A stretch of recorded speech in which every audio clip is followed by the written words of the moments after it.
So you can show tracks. He's up to find about it. I was just saying, someone came and showed tracks.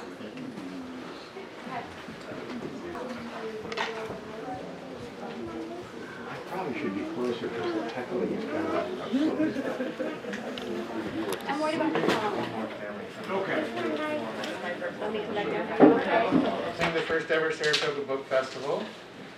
In addition to thanking our corporate sponsors and those who have donated books, young and small, or donated to the festival, both big and small, thank you very much. And thank you also to the Saratoga Public Library for the space that they have donated. Without their support, this festival would not have been possible. And for those who have already visited Northshire Books, please be aware recent titles for authors are there and also in our pop-up bookstore upstairs. We have book plates available if anything sells out. And mark your calendars because while this is the first, we are planning many more book festivals in the future. And we hope to return next year, October 22nd, 2022. That's 10, 22, 22, easy to remember, I hope. And with that business out of the way, with us here today are two storytellers. I hope we have some future storytellers here in the audience. James Bruchac was raised in the Adirondack foothills of the town of Greenfield Center, a member of the Nulhegan Abenaki tribe, the eldest son of Wabanaki and Adirondack storyteller Joseph Bruchac III, who's somewhere in this room. James grew up immersed in the natural world of storytelling and native culture. His brother Jesse, Bowman Brujack, is a Native American author and language teacher from the Wabanaki tribe. He has dedicated much of his life to studying the Wabanaki language and preserving the Wabanaki culture. He created the first Wabanaki language website. Welcome to Brujack Brothers.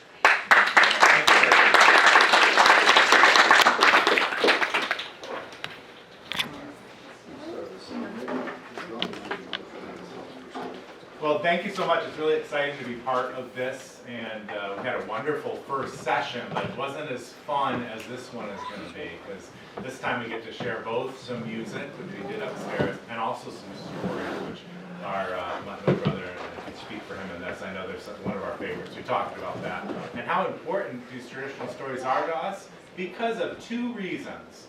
And I know my father is here, and two reasons that he pointed out in our first session that stories are important to us is one, because they can entertain us. And long ago we didn't have all these devices for entertainment, and I know we've got far too many. In fact, the word for a television in Abenaki, the language that I teach and speak, is Ndakinna, which means it makes the pictures for our minds. And the beautiful thing about a story is that our minds get to make the pictures for us. It engages us in such a special and important way, just like reading does, which is why the library is our favorite place to come in every school that we get to visit as authors. And wanted to just begin by reminding us that these stories are going to both give us an opportunity to be both entertained and, just like a library, offer us some teachings. They're educational as well. In fact, long ago for indigenous people in this place and across the country, there were no libraries, there were no schools. And one of the places where people would go to get knowledge was to a good storyteller. And a good storyteller could both entertain them through our long cold winters, which is approaching quickly, long nights, good time for stories. And it's also a great time to learn. And we can learn from a good story. So hope that you're all ready to make sure our ears are open. We'll begin with an old song. This song says hello to this day, a greeting song to all of you as well. And it is an old style song, so we'll be using our hand drums, a Abenaki style instrument. Yogano de yogano da, yogano de yogano da. Gayawani he hayukyo he, Gayawani he hayukyo he, Gayawani he hayukyo he, Gayawani he hayukyo he, Yogano de yogano da, Yogano de yogano da, Gayawani he hayukyo he, Gayawani he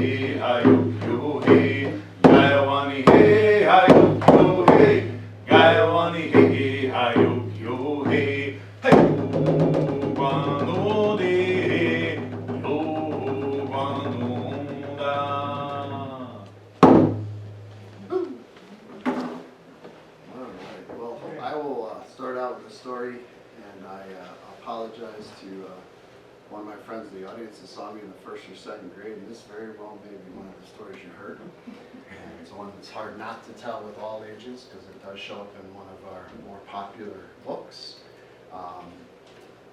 And of course, for myself, it involves animals, because along with sharing different traditional legends, some of the stories about animals are my favorites, and of course, that's partly due to and also inspired the fact that I also share quite a bit about the real stories animals live in the forest in the form of their tracks. And that same friend remembers someone that came to their school when they were first and second grade and showed some of those things right there. Well, those were the things I showed right there. So that was me visiting Dorothy Nolan Elementary School. So my name is James Bruchac, and in order to make sure all of you are paying attention, every so often I will say, ho, and you say, hey. Let's try that. Ho. Hey. Hey. Ho. Hey. Just to make sure. Hey. You're awake, not yet. 2 of those and they kick you out.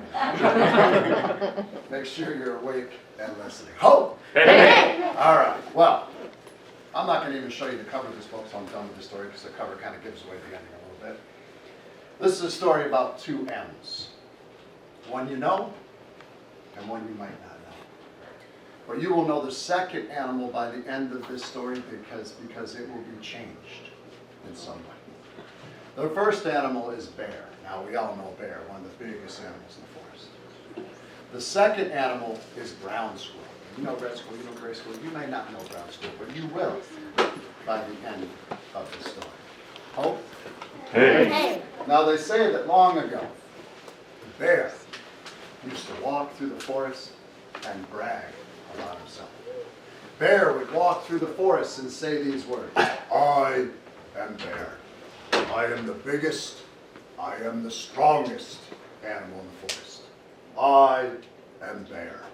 I can do anything. Now one day, long ago, Bear was walking through the forest saying those same words. I am bear. I am the biggest, I am the Strongest. animal in the forest. I am bear. I can do. Anything. Well, just then, my friends, a small voice spoke out from the ground and asked, Can you do anything? well, Bear looked down. Who would dare question Bear? Well, there stood little brown squirrel. Bear was upset. He was insulted. Bear looked down and said, yes, I am Bear. I can do. Anything. Well, that little brown squirrel thought it might be able to play a trick on that big bear. So it looked up at that bear and went, If you can do anything, can you make it so that the sun does not come up? now that was a big thing to ask. Even of Bear. But once again, do you think Bear liked being questioned by that little animal? No. So Bear looked down and said, yes, yes, of course. I can do that. I am Bear. I can do. Anything. Well, just then, my friends, the sun was starting to go down for the day. And so Bear walked out into a big field. Bear looked at the sun. Bear pointed at the sun and said, sun, tomorrow you will not come up. And growled at the sun. Now the sun just slowly disappeared behind the mountains, as it does every day. And Bear turned back to that little brown squirrel and said, you see, the sun is scared of me. It is running away from me. Tomorrow, it will not come up. Well, that little brown squirrel just smiled and said, We shall see. now that night, Bear and brown squirrel, they sat next to each other, waiting to see if in the morning the sun would come up or not. And as they sat there, they both sang a separate song. Did we warn you guys going to help out in our stories? Now you know. Now let's see. From here over, you're going to be the bears. We hear, "Rrr." And from here over, you're going to be the browns. Sound pretty squirrely to me. Now bears, you're going to sing after me. The sun will not come up. Rrr. The sun will not come up. Grr. And brown squirrels.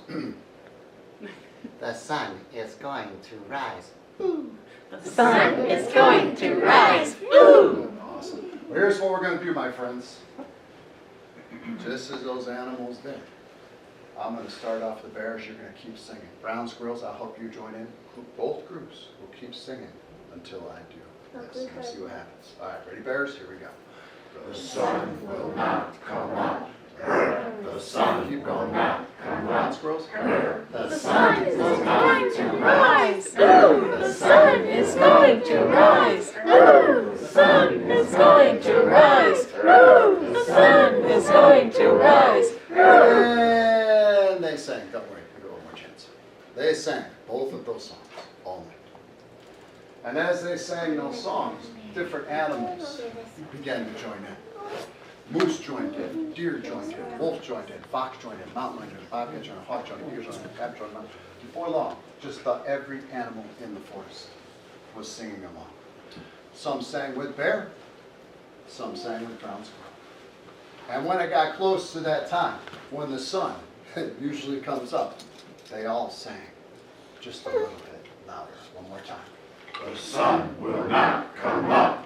The sun is going to rise. Ooh, the sun is going to rise. Ooh, the sun is going to rise. Ooh. And just then, the sun came up. To rise. And that little brown squirrel went, I knew you can do anything and everything. And began to tease. That bear got very, very angry. That bear looked down at that little brown squirrel and went, this is true, the sun did come up, but you're not going to laugh anymore about it because I'm going to eat you. And he put his big paw right on top of that brown squirrel's little fuzzy head. Now that brown squirrel had to do some quick thinking. Oh, that would be the last sunrise it would ever see. So that little brown squirrel spoke out underneath Bear's big paw and said, oh, well, Bear, please, just lift your paw for one moment and let me apologize to you and admit you were right. Bear thought about it. It'd be good, he thought, to get an apology from the silly brown squirrel. Who is he to question me, Bear? I will do that. Lift up my paw, let him apologize, and then I will eat him. Oh. Hey. And so Bear lifted up that paw, but guess what brown squirrel did instead of apologizing? That brown squirrel bounded as fast as it could towards its hole. But you know, even though bears are big, they can be pretty fast too.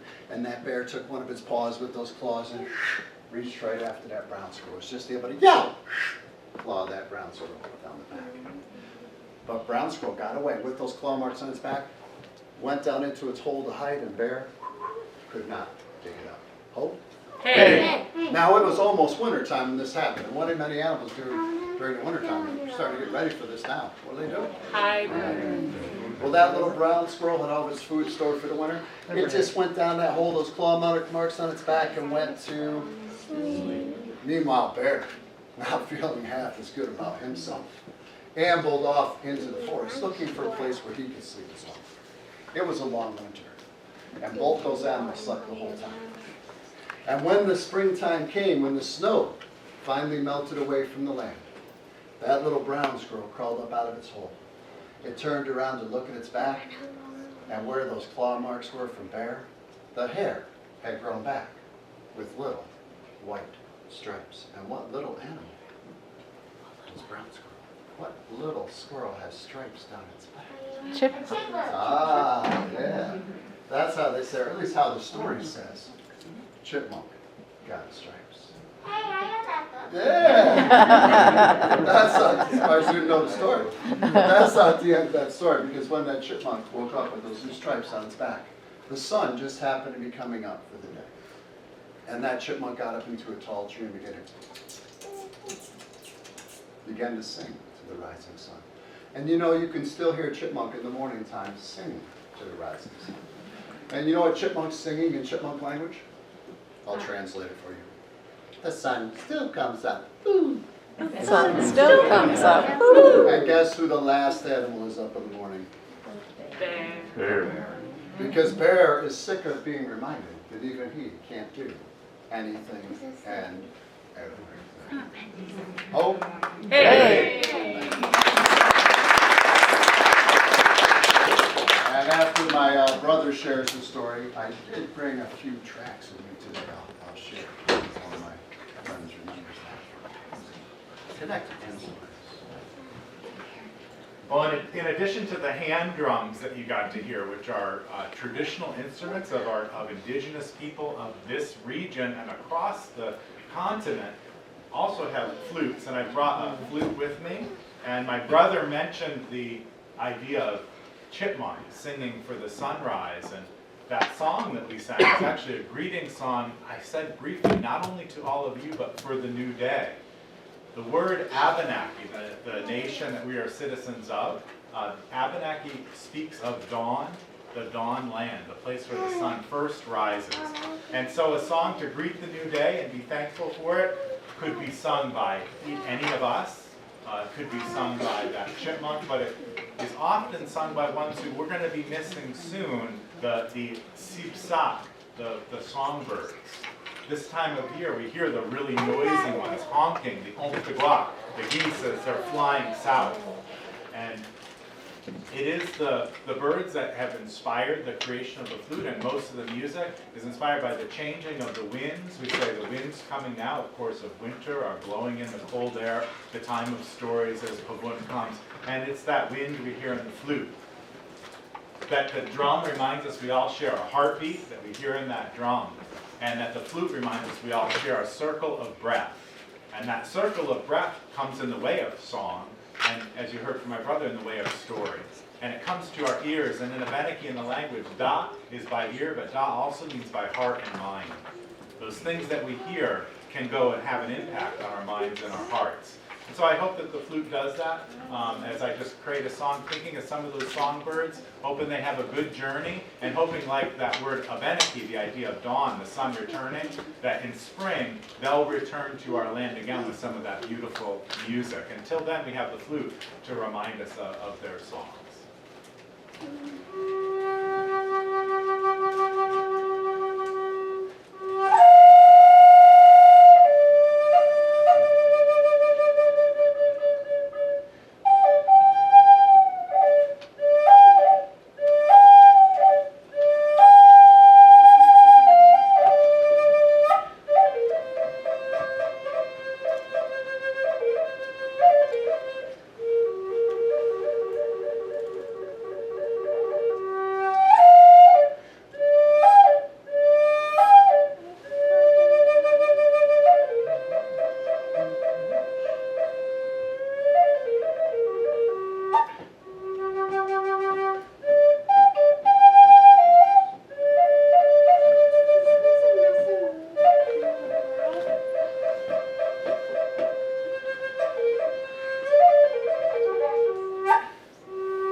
So if we open our ears, we can hear good things, and you're all really good listeners. So Kitsiuliuni, I'd like to share another story, and this is about one who it's good to hear the story of the Trickster. A trickster is important in native stories because we can see, not just be told what to do, but to see the results of bad behavior. Maybe your parents might tell you not to do something, and you think, oh, that's an interesting idea. Well, that's a trickster, and stories will often do those things that may lead to something really bad. And I have to warn you, often in stories about tricksters, trickster ends up getting themselves killed. And that might be true in this story. It's a story about one we call raccoon. You've all seen a raccoon before. Raccoons have 5 fingers with 2 opposable thumbs, just like ours, to get into all kinds of trouble. Like my brother was talking, I'll say, oh, if we could all say, hey, oh, hey, then I know you are awake and listening. Yeah, Kitsiuliuni. And I'll speak a little bit of the Wabanaki language, too, because I love to share it so you can hear it. It, too, is an instrument, right? Our voices are an instrument, and it's got a little bit of a different sound than English. They say that no wa no boniwi, asban pomomosat kapiwi, kama agamanda wazonemu and kagwi utsi aloka, agamida nia on pizon to me. Ho! Hey. One day Raccoon was walking through the woods and said, I have nothing to do. It's so boring in the woods.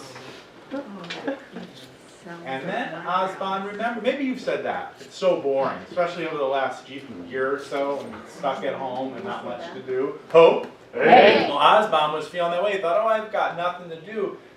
And for good reason. Raccoon back then, kind of like the chipmunk, was different.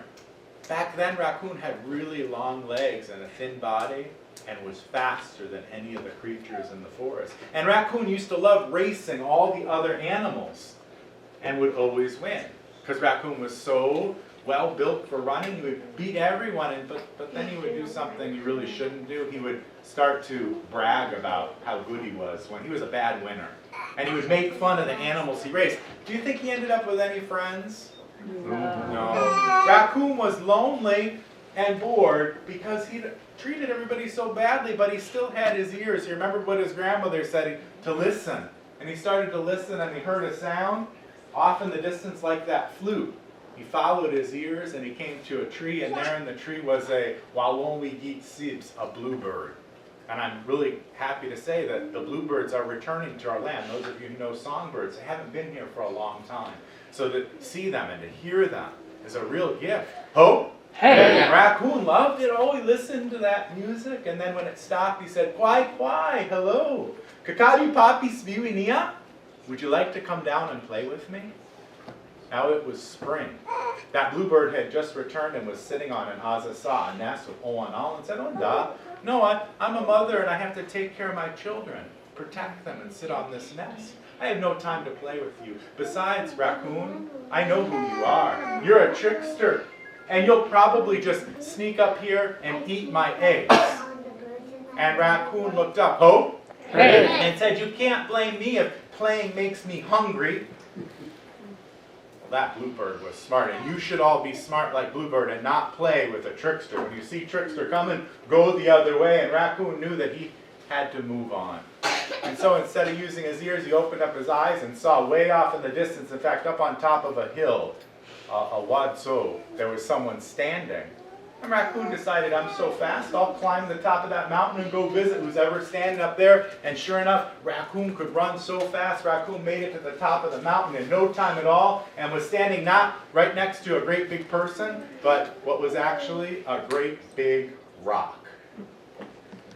Raccoon had only looked once and didn't realize what he'd seen. It wasn't a person at all, it was a rock. And raccoon looked at that stone and said, "Grandfather, imagine I ran all the way up here to see you and find out that you're even more boring than I am. All you do is stand here all day and all night, not moving, looking out over the land."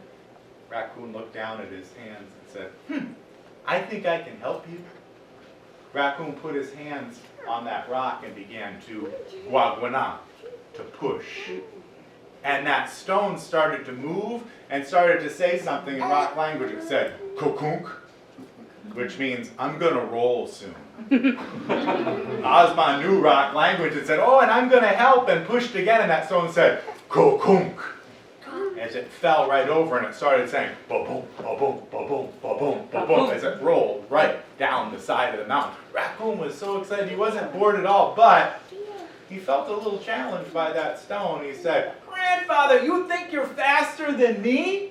I'm the fastest of all the animals in the land." And raccoon started to run right after that stone that he got rolling down the side of the hill. Does this sound very safe? No. Well, raccoon wasn't happy just chasing the stone or catching the stone. Raccoon had to prove he was faster than the stone. So he cut right in front of that rolling boulder that just kept saying, "Kokunk, kokunk, kokunk, kokunk," faster and faster. Raccoon started to zig and zag, and as he would zig, he'd look over his shoulder and say, "I am so fast." And as he'd zag, he'd say, "You are so slow." He was so busy bragging and making fun of that stone that he forgot to look where he was going. And I have a couple young ones. Luckily, they're not as young as they were, but I remember when they would run around and not look where they were going, some bad things would happen. Maybe this has happened to you. Maybe one of many lessons in the story. We better look where we're going, because raccoon caught his foot on a root, tripped, and fell flat on his back. Ho! Hey! And that stone, who'd never been traveling before, do you think it knew how to stop? No. No, that stone just said, "Kokunk, kokunk, kokunk." Kokunk, kokunk, kokunk, kokunk, kokunk. And rolled right over that silly raccoon. Flattened raccoon out all over the side of the mountain. Ho! Hey! And raccoon was no longer the fastest animal in the forest. Raccoon was now the slowest. And raccoon couldn't move at all. Raccoon was so bored All Raccoon could do with those flattened out lips is say, "Litzoka," which means help me.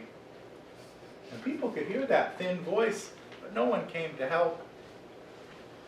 Finally, though, one who had never been tricked by this raccoon came up, a little we call aliquis, a little ant, came up out of the ground and said, "How can I help you, great big fast raccoon?" "Hope." And why would I want to? Whenever you run through the land, you run right over the homes of my people and call us worthless. Well, this was true. Raccoon quickly apologized and realized no one else was coming to help and said, if you help me, laying there flat on the side of the mountain, I will always be a protector and friend of all the ant people. Well, Ant thought it'd be good to have a great big fast friend like Raccoon, and so went back into that mountain and came up with all of the ant people, and those ant people made a big circle around that flat raccoon, and they all together, if you watch ants, when they work together, they can do amazing things. So we can learn about the ants in this library. Those ants, they all together pushed, and sure enough, Raccoon got pushed together a little bit, and then they peeled them up, then they rolled and pushed all together. Slowly, Raccoon could start to move his body, and eventually Raccoon stood again. Hope? Hey. Raccoon was so excited to stand up and was so sick of laying there just being bored on the ground that all Raccoon wanted to do was run off on another adventure. And Raccoon went to run, but when Raccoon went to run, notice there were thousands of ants all over his fur and just said, "Ugh, yuck, ew, yuck, yuck, worthless ants, ugh." He didn't even say thank you to the ants. And he certainly didn't keep his promise to be their friend and their protector. He also was so excited to get off on a journey that he didn't notice they were doing a good job putting him together, a great job. But when he brushed them off, they weren't finished. He didn't run at all. He waddled from side to side. His front arms were still short and his butt still stuck way up in the air. If you look at Raccoon to this day, that's the way they still look. Oh, because even the littlest people, even those little ant people can have some of the longest memories. And those ants have never forgotten how long ago the trickster tricked them. And have never agreed. In fact, if ant people find, and I learned this story from my father, I also heard it told by Maurice Dennis and other Abenaki people, unfortunately nowadays it's not rocks so much that might roll over a raccoon. Right? We have roads and highways and all these dangers, and sometimes you might see a raccoon hit on the side of the road by a car. And I remember that Maurice said that, you know, this story is true, you know those ants have long memories, because if any of those ants ever gather around a flattened out raccoon, we can pull the car over and look. I promise you they are not putting those raccoons back together. And that is the end of that story. Thank you.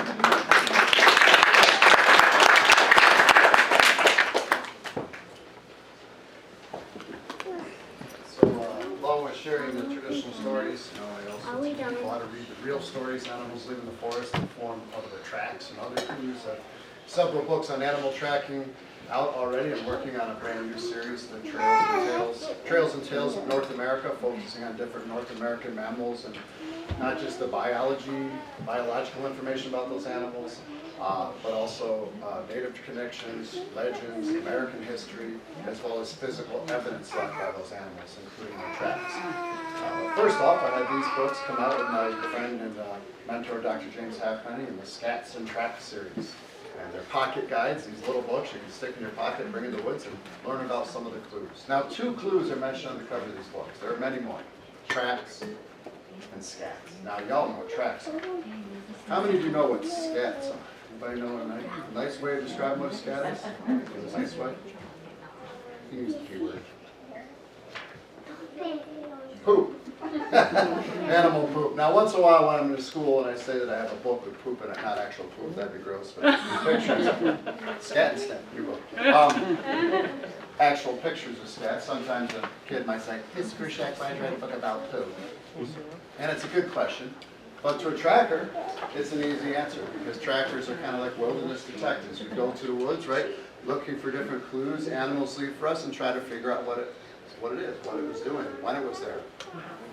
And of course, to a tracker, a poo is a clue. And if you find one, the size of it, the shape of it, the color of it, what's in it, where it is, how much there is, even what it smells like, can tell you who left it. Now, I have to apologize, I didn't bring any scat with me today. Sometimes it takes me a while to get my scat together. I have a big collection of it, but I did bring a few tracks. These are plaster molds of tracks. I figured I'd start right out with one. Pour a little plaster and water in a track, pull it out in 20, 30 minutes, you have a mold. So, whose tracks are these? Yeah. Raccoon. Aha! Audubon. Raccoon tracks. From that last story. Is he not Audrey? I don't want to hear that. I don't know that. No, she's not. That's like a chipmunk. Remember the deer family? Is an deer ungulate, family. bigger. Moose, yes, this is a moose track. And this is one actually from up by Lake Desolation, and just a few weeks ago I was tracking another moose. This was a female moose. I was just tracking a young bull moose up in the Porter Corners region, as well as up on Spruce Mountain.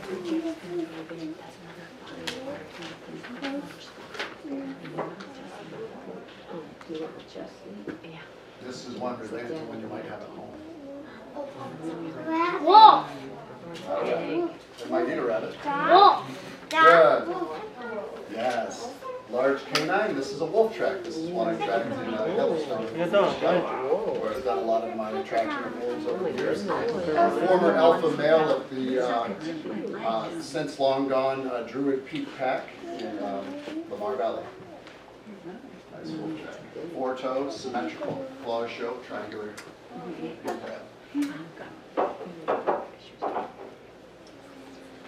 This one can retract.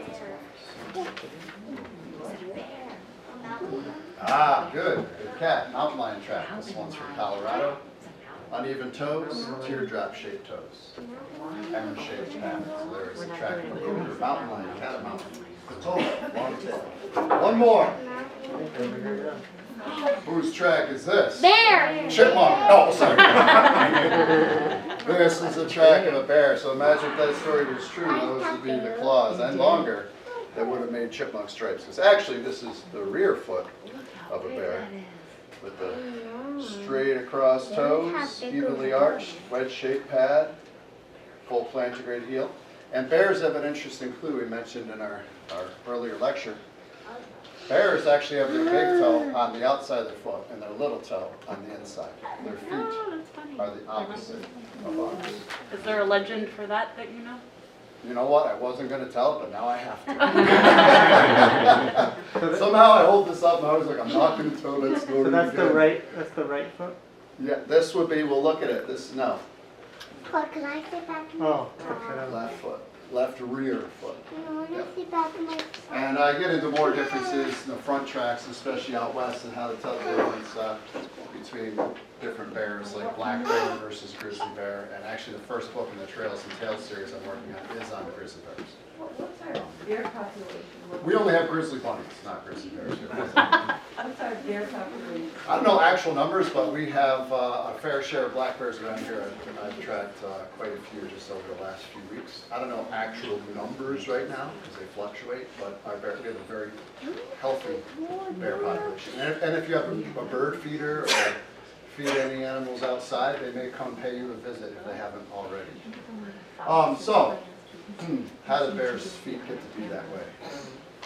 Well, I learned a story about that when my father and I were working on this book right here,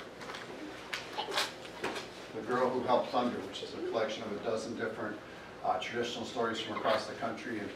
And there were some stories we gathered that ended up not making it in the book.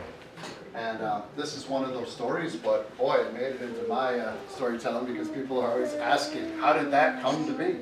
And this is a story that describes this and actually comes from Dene Navajo culture originally. And it's a good story. And actually something happened around this story that made me wonder if there isn't some truth to it. And I'll share that story with you quickly at the end as well. Hope? Hey.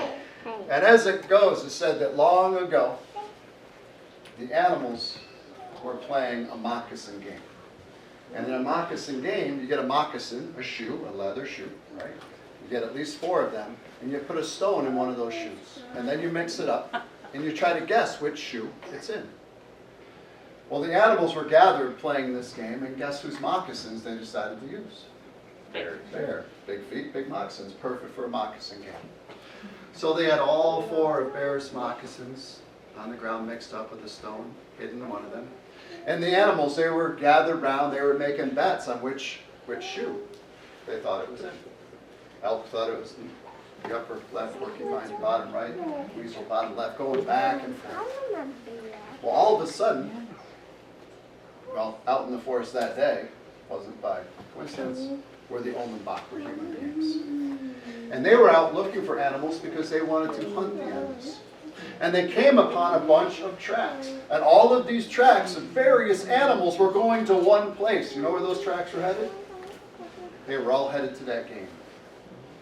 And the human beings were like, yes. So they started sneaking up closer and closer to all those animals who were so busy playing that game. Well, they were all so busy, most of them anyways, that they weren't paying attention. All of them, that is, except for, well, the one we call Ndakinna, the turkey. It gets a little bit nervous this time of year, especially in November nowadays, right? Turkey with that long neck, good for seeing around, and turkey, unlike most animals, can see in color. And Turkey looked up, Ndakinna looked up and saw the human being sneaking up, and Turkey did one of the things that Turkey does so well. The turkey cried, man, those animals, they were gone, whoa! But there stood Bear. He didn't even have his shoes on. Well, Bear was so scared, he wasn't paying attention. He put his shoes back on so quickly, he put them on the wrong feet. And to this day, legend has it, Bear still has his shoes on the wrong feet. Now, I know what you're thinking. A bear would never do that. But I tell you what, a few years back, boy, it's been about a decade now, I was telling stories in this place called Minnesota. That's how they say it, Minnesota. And in a school. And I was sharing stories with some younger kids, actually some kindergarten students, and I happened to tell that story. And at the end of my storytelling, I'm packing up. It's the last telling of the day. This little kindergarten walks up to me like this. That's how they walk. And goes, Mr. Storyteller, my feet are on the wrong side too. Look. True story. And I looked at his kindergarten's feet, and I realized they had their shoes on the wrong feet. And somehow no one else noticed. And I said, your shoes are on the wrong feet. And she goes, oh, that's why my feet hurt, thank you. Walked away. Now I thought about it, and I figured, if a kindergarten student could do something that silly, why not a bear? So who knows? Maybe that story's true. You can be the judge. Oh? Hey. Hey.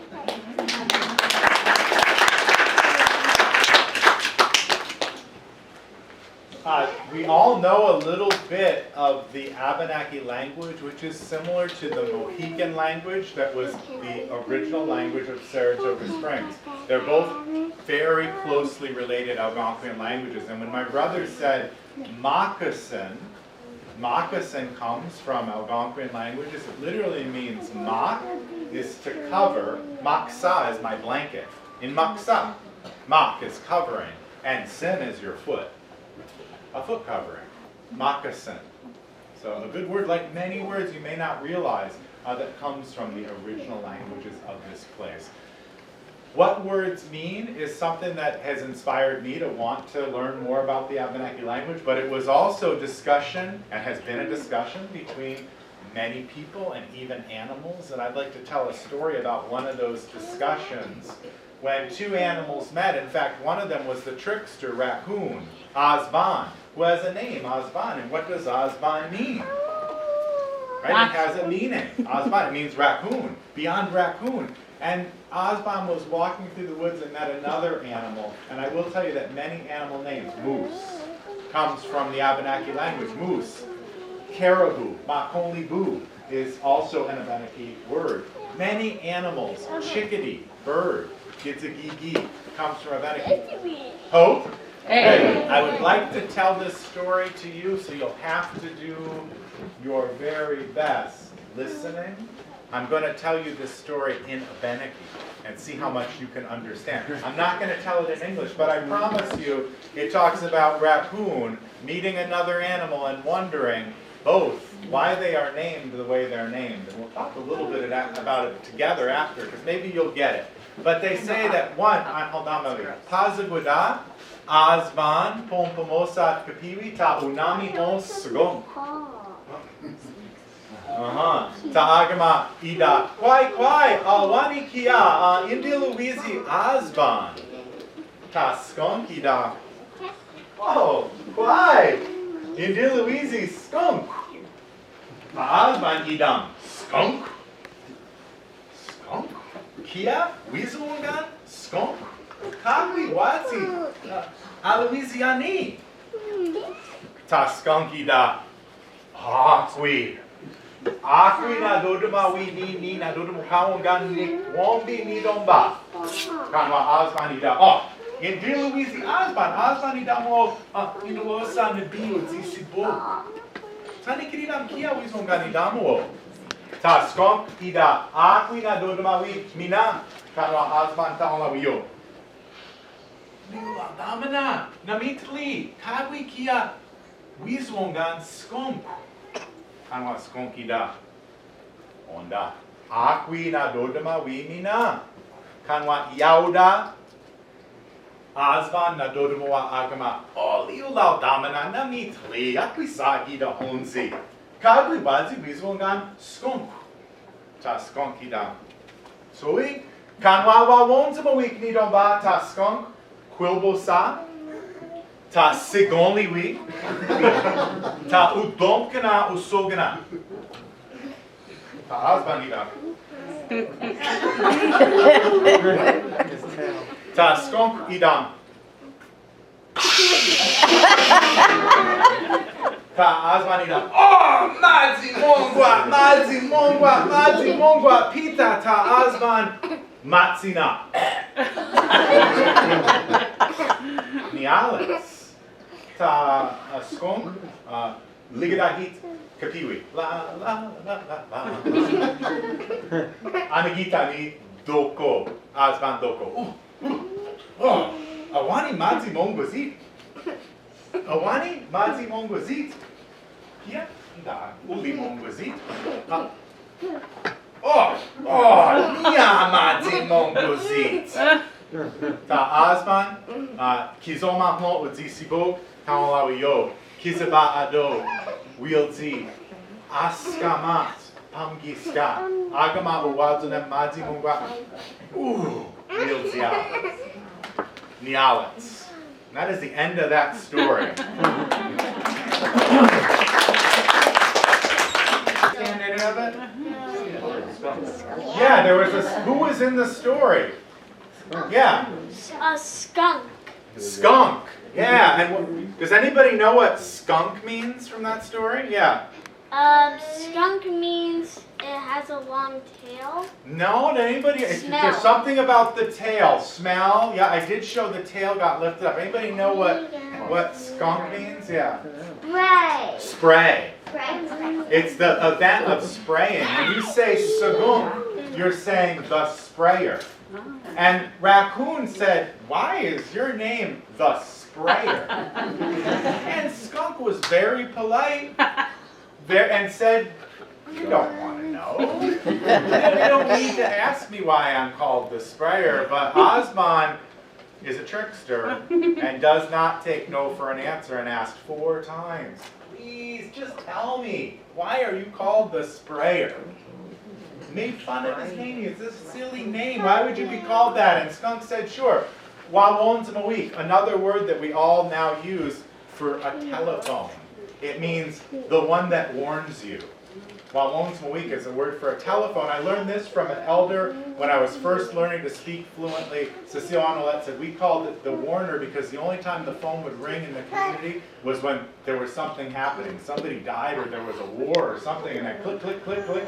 In the 1930s, early on, when those phones were first coming into use, that was the sound we heard. Well, the warner in this case was Skunk saying, "Kuwawonzamawik, I warned you," and then turned around and sprayed raccoon, who once again, like in my first story, raccoon ended up good and dead. Oh, Hey. but then what happened? That skunk ran off in the woods, and then Osbon woke back up, ran down to a river, and we learn about raccoon's name. Osbon means the one that's always dipping water. Osbon. They're always getting water. And they're always, if you watch them, they use their hands like our hands. It always looks like they're cleaning their hands. It's said to this day, raccoons still can't get that stink off their hands from when skunk taught them why they're called the sprayer. And that's the end of that story. Thank you.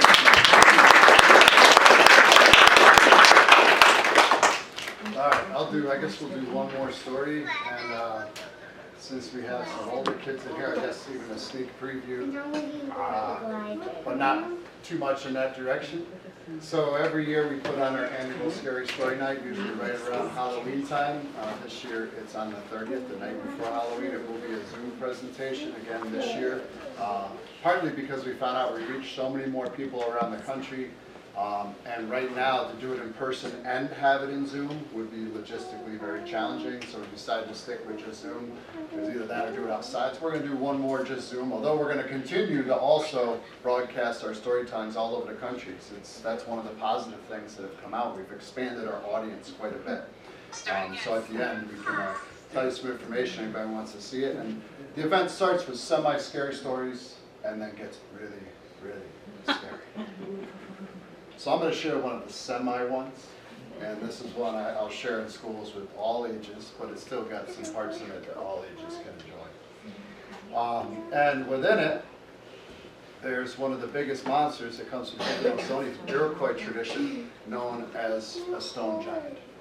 And stone giants are just that, huge monsters, 50, 60 foot tall, look like big human beings, but their whole body is made of stone. And arrows would bounce right off their stone skin. And people lived in fear of these stone giants because they were very destructive. And they hated human beings. They would destroy human beings. Villages, if it got close to a human, squash them like a bug. And another thing about these stone giants, even though they didn't need to eat, they didn't need to sleep, if they got bored, they could just sit still. They are made of stone. As we might sit still for minutes, maybe hours, they could sit still for weeks, months, years without moving. And things may start growing out of them. Plants, trees, covered with moss, until one day, they stand up again. Well, back in those days, there lived a young boy named Scunny Wundy. You say that?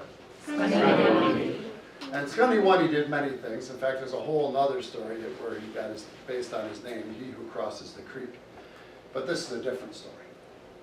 And one thing Scunny Wundy was really good at, another thing, was skipping stones. How many of you ever skipped stones before? If you haven't, you find a nice flat stone, you go down to the water, you pull back your arm, see how many times you can make it skip. Well, Scunny Wundy was the best stone skipper in his village because whenever he had free time, he would go skip stones. And as with anything, if you want to get good at it, what do you have to do? Practice. So whenever he had free time, he would practice the skill. However, whenever he would leave home, his mother would always warn him not to travel too far north, because she told him in the Northland still lived those stone giants. Well, Scunny Wundy, he preferred not to run into one of them, so whenever he would leave home, he'd do all the things you need to do to tell which direction is which. Besides recognizing the topography around him, he'd look up at the clouds, look up at the sun, look how the trees were growing, all the different things you could do. However, one day back then, someone else in that village was getting good at skipping stones too, a young girl. And this girl was getting very good, and people started talking that they thought maybe she could beat Scunny Wundy. So a competition was arranged that they were going to compete with one another to see who the best stone skipper was. Well, with this coming up, Scunny Wundy knew he had to do a lot of practicing to get ready for this competition. So he had this one day where he had no chores, and he decided to spend the entire day skipping stones. And he was so focused on that skill, moving through the forest looking for different patches of water, he wasn't paying attention as to how far he had traveled. And before he knew it, my friends, he had traveled further north than he had ever traveled before. And he probably would have turned around had he not noticed this beautiful, beautiful lake with dozens and dozens of stones, perfect for skipping. And so he just started skipping one stone after another. Oh, Hey. well, after skipping stones for some time, he hit something with his foot and something rolled over. And he looked down, it was a little green turtle. And he flipped over on its back, this little turtle was trying to turn itself back over. Always being kind to the Awasaki, the animal people. Scunny one, he thought nothing about it. He reached down, picked up that turtle, turned it back over so it could continue on its journey. And he just kept skipping those stones. Oh, Hey. well, a short time later, he found what looked like the most perfect stone, almost perfectly rounded, flat. He knew it'd be good for skipping. He picked up this stone, he pulled back his arm and threw that stone on the water, and it went one, 2, 3, 4, 5, 6, 7, 8, 9, 10, 11, 12, 13. Last one to splash. 12 skips. How many of you skipped stones before? How many here? How many of you have ever made a stone skip over 10 times? It's pretty darn hard. It's pretty hard. Not impossible, but it's hard. That was the best Scunny one he had ever done. He couldn't go back and tell all his friends. But you think they would believe him? We said out loud, man, I wish someone had seen me skip that stone. Well, his wish, my friends, was about to come true. But not in the way he wanted it to, because from behind him he heard, "Nice skip!" Well, when he turned around, there was what looked like a big, bumpy stone covered with moss and small trees. All of a sudden, that big stone started to rock back and forth, and then stood up. And it wasn't a stone at all. It was one of those huge stone giants that could have been sitting there for years, and now it was just his luck that it decided to wake up. Well, he had to think of something quickly. He knew at any moment that stone giant could lift this giant stone leg and squash him like a ball. And that's when he realized that stone giant knew something about skipping stones. What did it just say? Skip. He got an idea. He looked up and said, "Oh, wonderful. I've been looking for someone to challenge to a game of skipping stones." "Skipping stones?" The stone giant asked. "Yes, I would like to challenge you to a game, and if I could beat you at one throw, you will let me go. If I lose, you can do what you want with me." Now that may not sound good to you. It doesn't sound good to me. What do we think that stone giant would do if it won? But you know, Scunny One, he was feeling pretty confident in his stone skipping skills. He figured he could beat any old clumsy stone giant. Well, that stone giant looked down at him and started to laugh. "Skipping stones? I invented the game skipping stones. I accept your challenge." Now, do you think Scunny One wanted to go through that competition now? Is it easy to beat someone at a game they invented? No. And you know, it kind of makes sense. The stone giant could have invented something like skipping stones. But before Scunny One could change his mind, that stone giant stepped behind a hill, reached down and picked something up, and when it came around the other side, underneath its arm, it had a huge stone. This stone was almost as big as this area right here. Big, huge stone, chiseled all the way around on the edges like a giant stone frisbee. Must have been one of his personal skipping stones. Well, that stone giant stepped up to the water and went,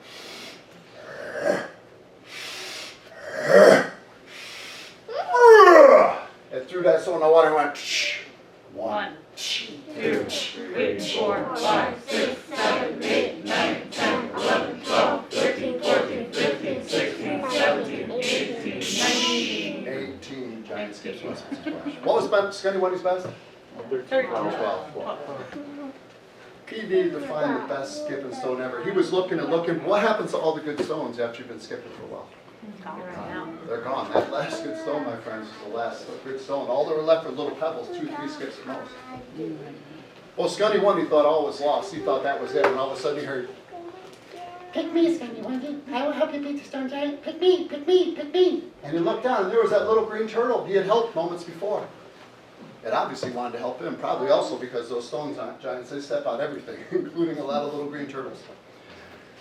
And it was rounder and flatter than any of the stones left on the ground. He just looked at it and said, "Oleoni, thank you, and do your best." With that little turtle, holding his little turtle legs, holding his little turtle head, holding his little turtle tail. Scunny One, he pulled back his arm and went, threw that turtle in the water and went, 1, 2, 3, 4, 5, 6, 7, 8, 9, 10, 11, 12. That's when the water went 12 skips.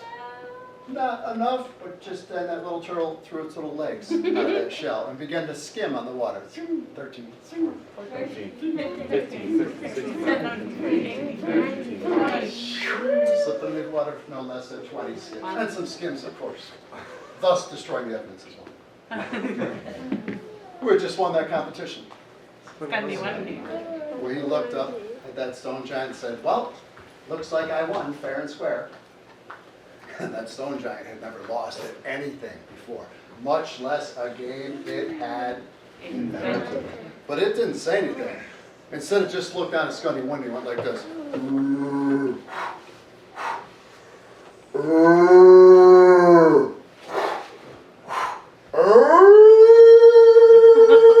And that stone giant began to yell louder and Louder. the trees began to bend. Hope.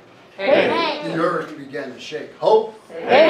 And that's when Scandi Wendy plugged his ears and started to back up. He could tell something really big was about to happen because as that stone giant yelled louder and louder, cracks began to form on its stone arms.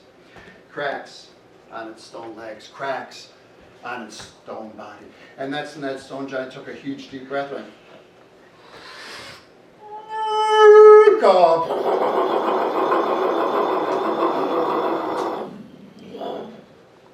and that stone giant exploded into millions and millions of small stones.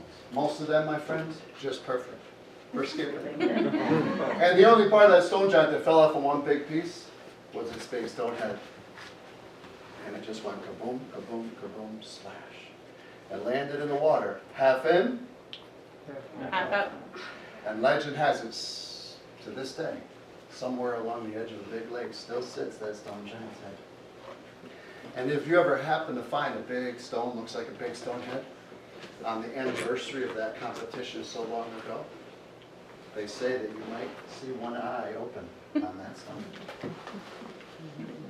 as it looks at it. But don't worry, my friends, it's not looking for you. It's looking for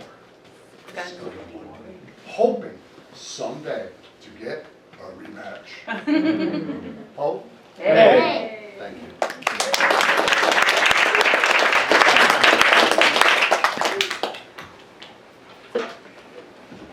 We have just a little bit of time left and hope you enjoy the rest of your time at the first Saratoga Book Festival. It's really a joy to be a part of it. Thank you to everybody for helping put together. My brother mentioned we'll be having Scary Story Night on the 30th of this month. Ndakinna.org is our website, and you can register for that. It will be a Zoom event, and we're really looking forward, and we hope you can join us at that, as well as other events also listed at the Ndakinna.org. I have a few flyers on our center. Do you have a time? 6 to 8. 6 to 8. Yep, 6 p.m. to 8 p.m. on the 30th of October. Yeah, so hopefully we'll see you. Semi-scary.